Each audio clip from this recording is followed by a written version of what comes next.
Welcome back, everyone, to more Spellcasting 201.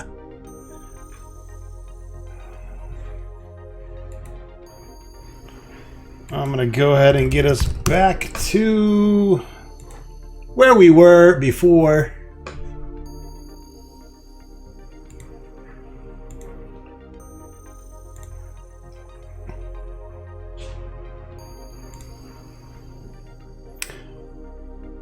Wet Whistle Common.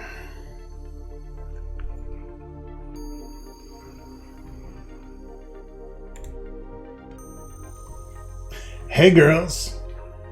Meltaloin is infamous throughout Sorcerer U and every other male school in the greater Balmoral area for consistently attracting the most attractive members of the shapelier sex.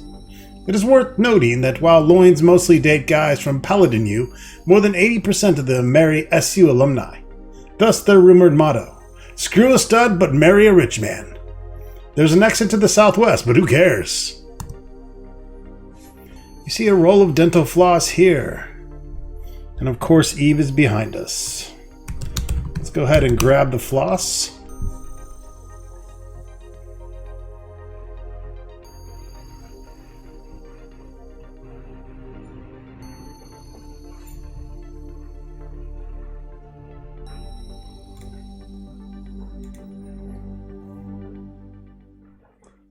And then we're going to head south. Actually, we got all kinds of places we can go here.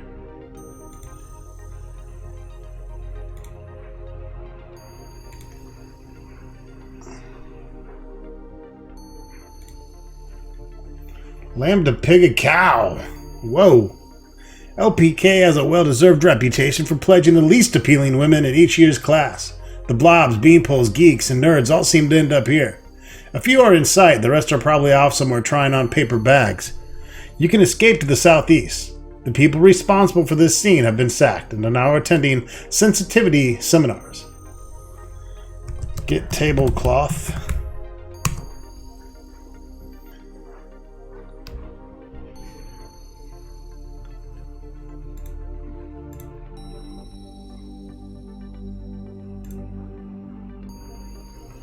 It's hefty some hall. The ground floor of BU's largest building is an expansive dress shop.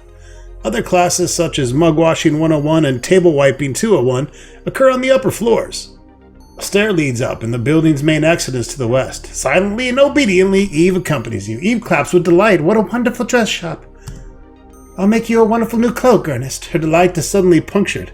Oh, but I can't. I don't have any cloth and thread. Give Eve tablecloth. Thank you, Ernest. Now if only I had some thread.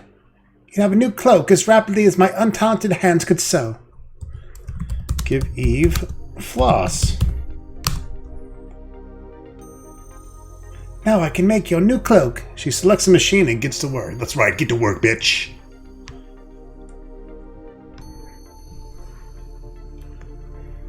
That's right, ho. And then afterwards, make me a sandwich. Let's go ahead and save our game.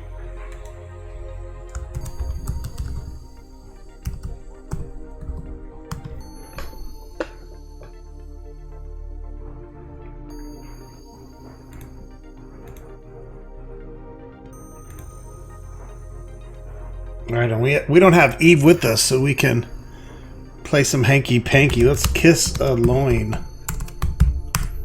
The loin gives you a look that would freeze lava and snorts, Just get away from me, creature. Get out of my house. Get out of my life. In fact, get out of my universe. Well, that didn't go well.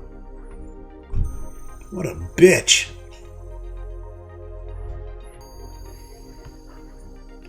There's a piano here. Let's go ahead and play it. Good idea. Demonstrating your skill on the ivories will certainly attract the admiration of these gorgeous loins. You begin the hardest and most advanced piece that you've mastered, chopsticks. But in your nervousness, you butcher the piece completely. The women snort and sneer.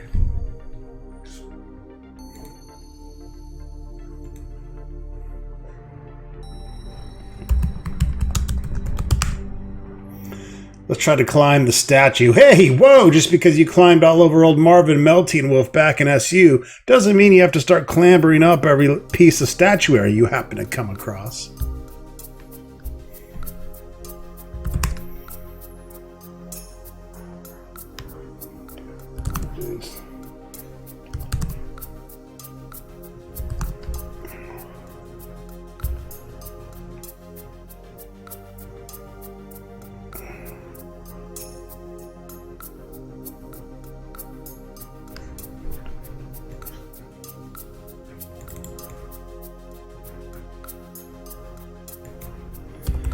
Examine the rug.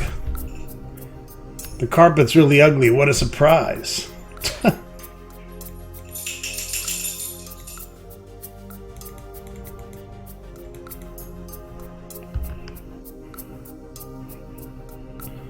Kiss LPK sisters.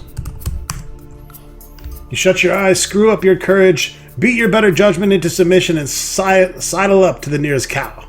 The next thing you know, 3 or 4 of the cows have tackled you to the floor. Sorry, you blurt. That was horribly rude and forward of me. Then you realize that the cows are showering you with kisses. My turn, yells another one. Hey, you're hogging him, complains another. Isn't he the cutest thing that ever walked in here? They let up for a moment and you take advantage of the opening to flee the sorority.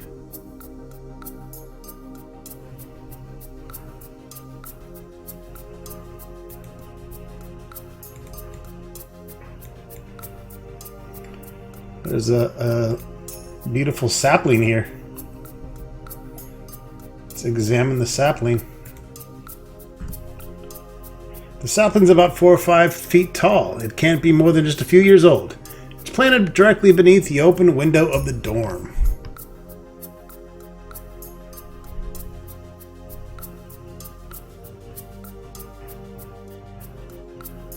All right. Let's pisect the sapling. The sapling grows taller and fuller. The trunk swells. Numerous branches sprout forth. Within moments, the tree reaches its mature height, nearly to the roof of the dormitory.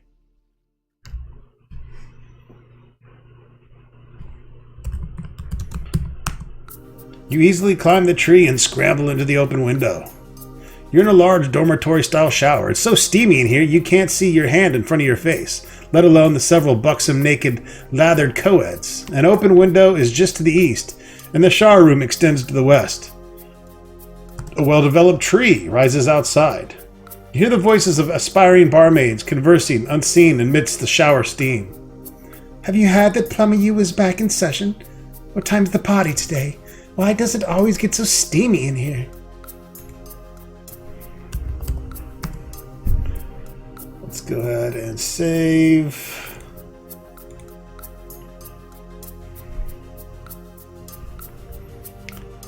All right. Examine the steam. The steam is so thick, so you can't even see your own toes, although some of your closer body parts are coming through loud and clear. Oh, I just love those plumbers. I know they're so good with their hands. I think it's at 3. Did you know that Professor Rabbitwolf retired? Even though you can't see the barmaids, their voices are certainly lovely.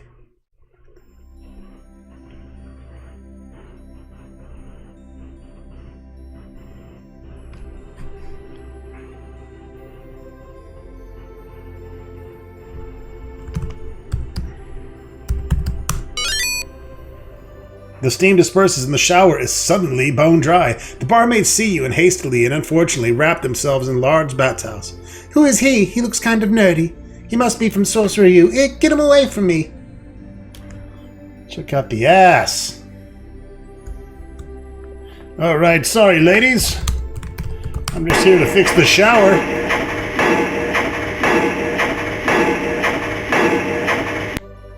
With dazzling skill, you repair the plumbing, turning it on and off several times to demonstrate the lack of steam and the more desirable temperature mix. The barmaids melt all over you. Hey, he's not a nerdy sorcerer, he's a studly plumber. Oh, Ernie, come fix my plumbing. Meet me after the welcome back party. I'm free tonight, okay? Let's run away, Spittle, Dandeville, New Boston. Here's the key to my room.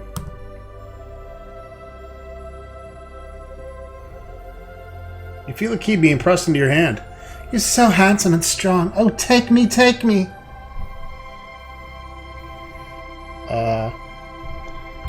Okay.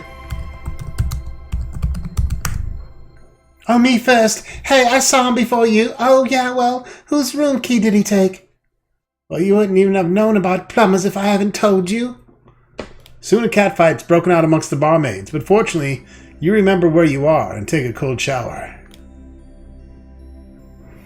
Boo.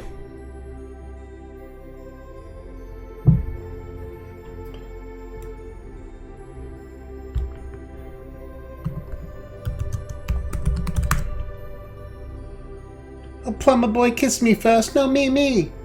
Soon a catfight's broken out amongst the barmaids, and you end up kissing no one. Eve enters, and her face lights up as she spots you. Oh, Ernest, I finished your new cloak. I know it's not much, and it's hard to believe that anyone as wonderful as you could have created anyone as untalented as I, but your old cloak is getting just a little ratty about the edges, don't you think? I guess Eve is okay with all the good stuff here.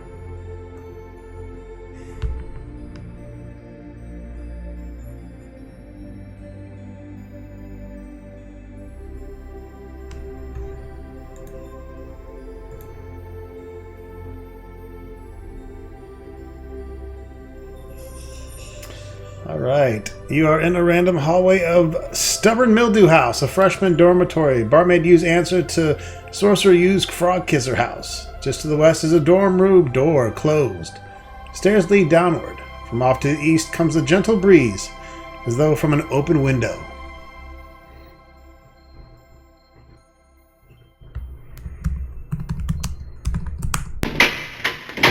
Alright, we're opening the dorm room door. Open door.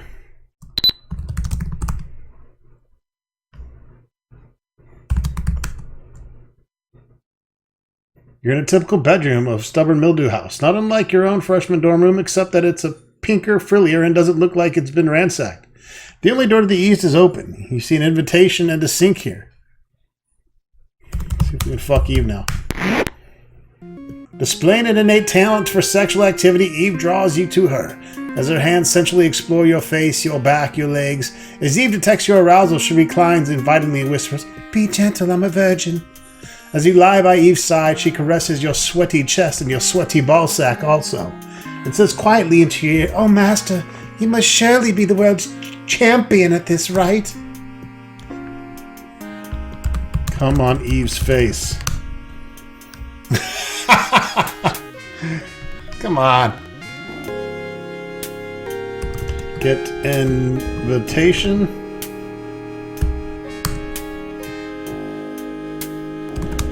Fix the sink with my skills. You clean the washers, oil the bearings, clean the trap, polish the enamel, and generally give the sink a good overhaul. Overhaul.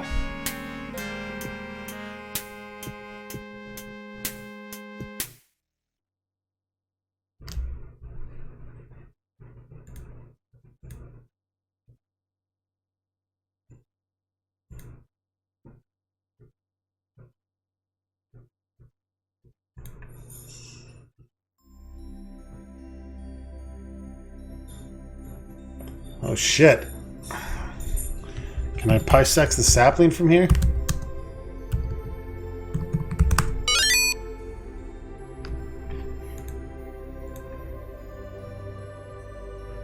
We would have been in trouble.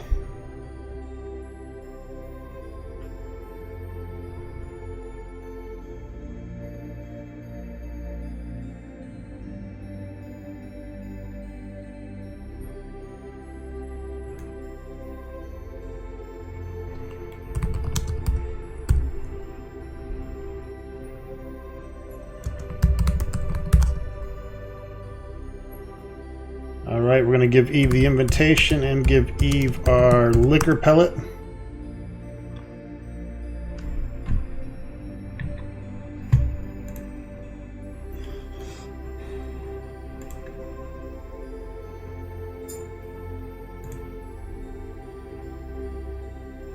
You see a punch bowl here. In the punch bowl you see some punch. Eve tags along.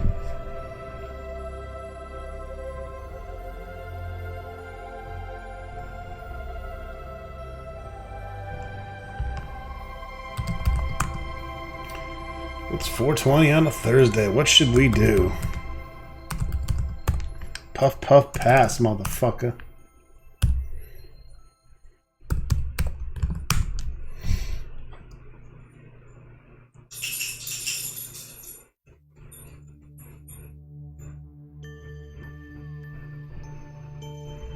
Let's try casting Deployment on the punch bowl. The punch bowl descends, but only as far as the floor. Liquids with high sugar content are known to have a high deployment drag coefficient, DDC. Several folks hoist the bowl back into place.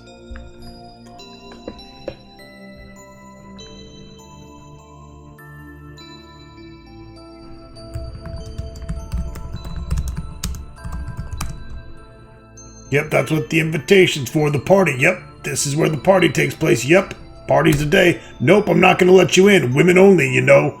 And although you don't look like much of a man, you don't look like much of a woman either. This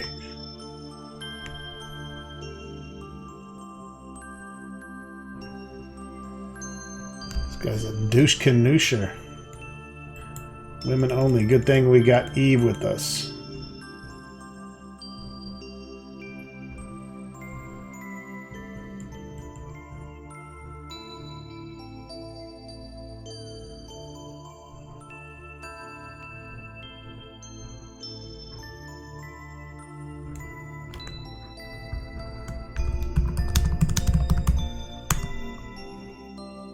Strip off the old cloak. A few barmaids begin dancing.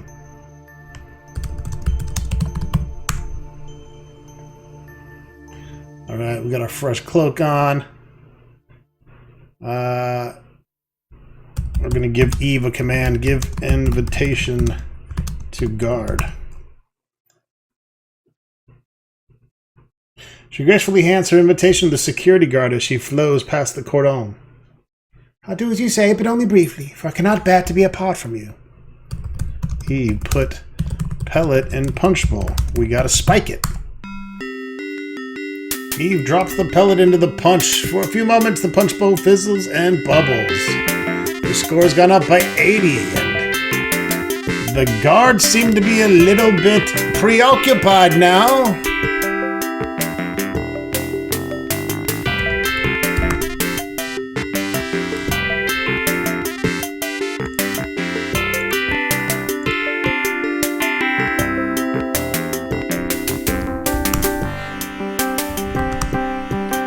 Barmaid hiccups in your ear. For non-alcoholic punch, This stuff sure packs a wallop.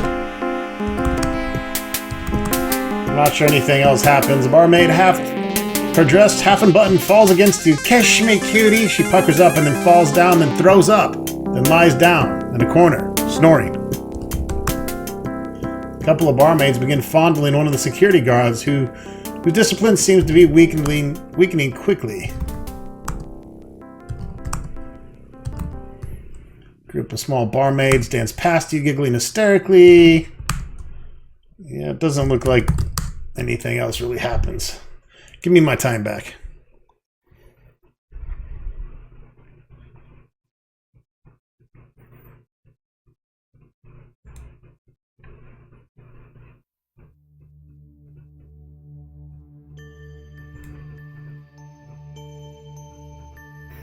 As Eve leaves the social hall behind you, a security guard hands her an invitation.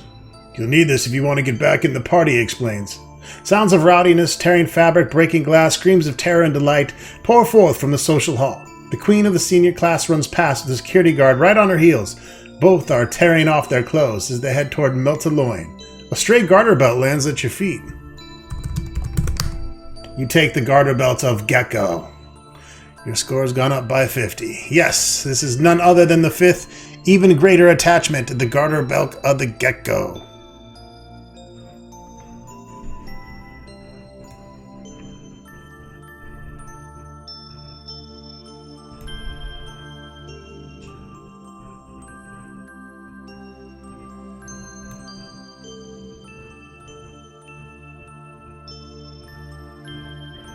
The yellow hard hat nymph.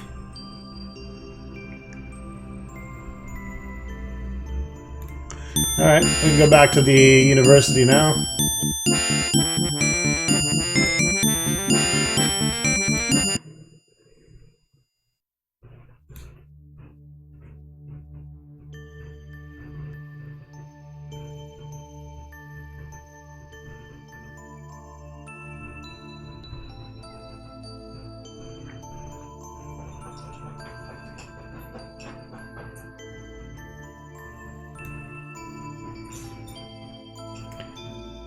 We got time. Might as well go attach this to the appliance.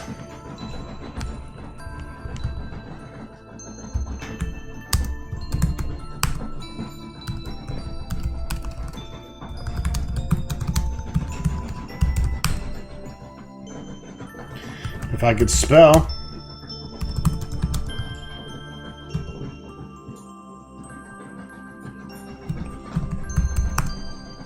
You attach the garter milk of the gecko to the sorcerer's appliance. The word appears on the side of the appliance. Identity assumption.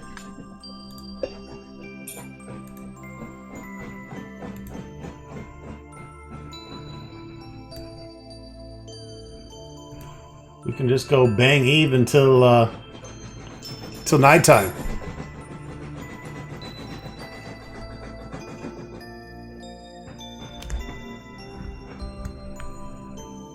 Let's head to the Frog Kisser's house, see if Sid is still trying to disrupt the game.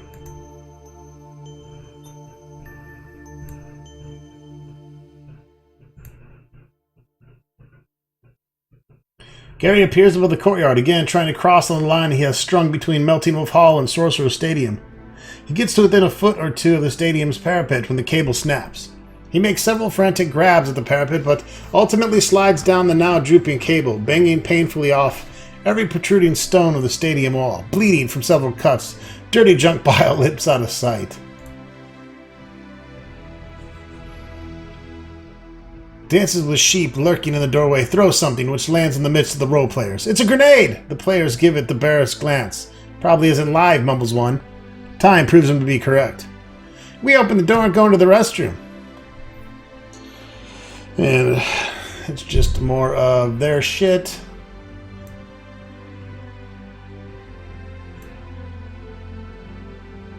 Wearing camouflage fatigues and a red bandana, Dances with Sheep appears in the doorway. He cocks a semi-automatic rifle in the direction of the players.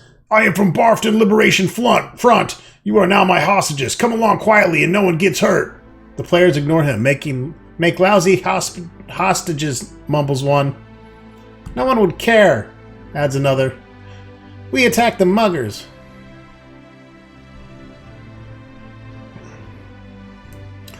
He's trying to disrupt their game, but he's not doing a very good job.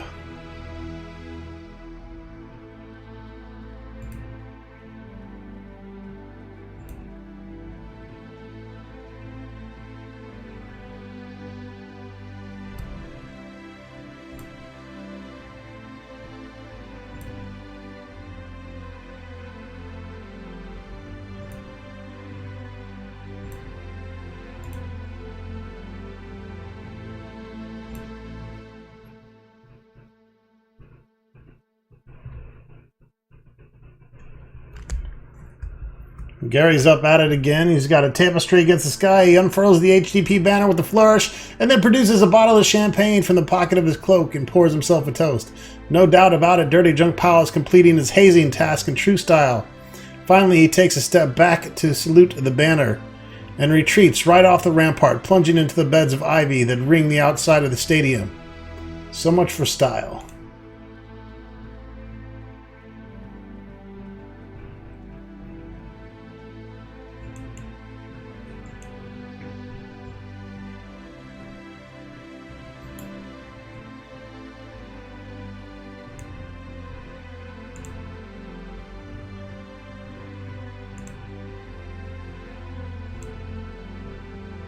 Dances with Sheep sneaks into the lobby and incants a spell. A huge and ferocious dragon appears, looming over the role-playing game.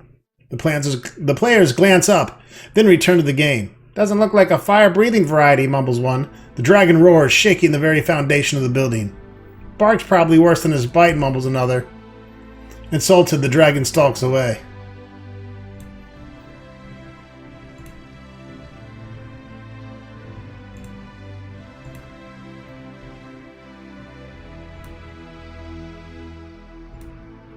I don't know if he's going to pull it off.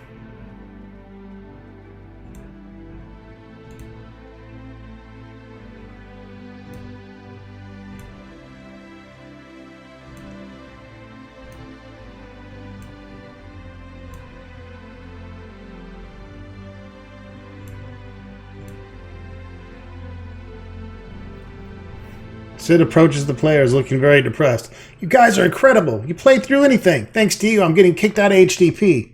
Hey, Tough. Bad luck. Sid kicks the edge of the rug. Gonna be hot tomorrow. Really? Sid shifts from foot to foot. I heard tuition's going up 20 next year. Seems excessive. Lot of dough. Sid adjusts his cloak. The bookstore just got copies of 5th edition Mallmaster Manual. The players stampede for the exit, leaving Sid with his jaw agape.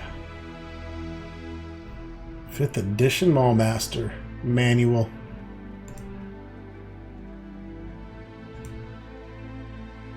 A shadow falls across you. You look up at one of the largest, whitest human beings you've ever seen. A Thai senior who has set all kinds of school Pokeball records. We don't like fart garbage coming in here during our parties. It upsets the women, you know. Using 2 fingers, he picks you up and tosses you well out of the door. And of course, we get drugged back to the cellar of our frat house. With Eric Moltencock, the fraternity prez, is here, wearing fucking face paint, his ceremonial shit-stained robes, and a vacant expression. And Pledge Master Chris Cowpatty fucks himself a lot is here, wearing the treasured HDP chicken suit. Of course, we're accompanied with Gary Dirty Junk Pile, Asshole, and Sid Dances with Sheep Shit.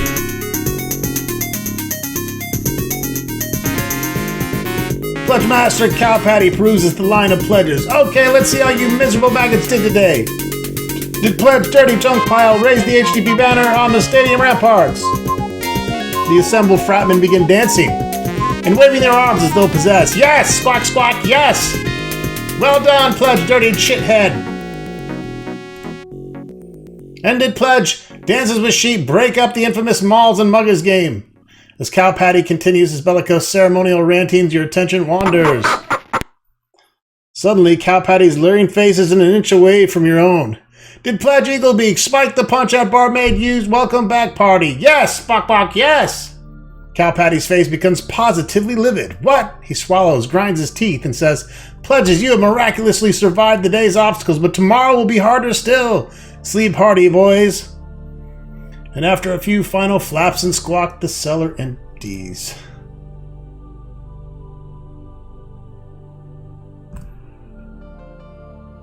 Hey, Pledge, Cowpatty calls out, saying Pledge in a tone that implies he really means, hey, worthless pile of maggot shit.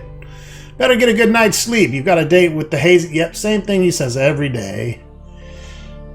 And then we go back to the room, listen to the duct. You hear Cowpatty's muffled voice. Molten Rock, how in the goddamn hell does this pipsqueak, puke-faced, pea-brain runt keep making my freaking impossible assignments? I'll tell you this, I'm not gonna let this stinking piece of dog shit become a full-fledged fart, even if I have to strangle the bastard with my own 2 hands. But I won't have to. The old Cowpatty noodle has been working overtime all day, and I finally got the all-time, perfectly, most incredibly impossible task. If Eaglebeak even thinks about trying this one, he'll be gallows fodder. Wait, where's Eve? She got left behind? Did she disappear? Oh well, I gotta get to bed anyways. We already banged her.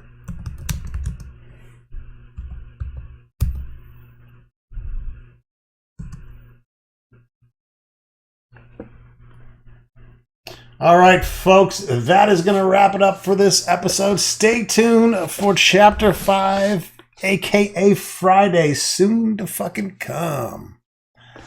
But not come as much as Eve did. Oh!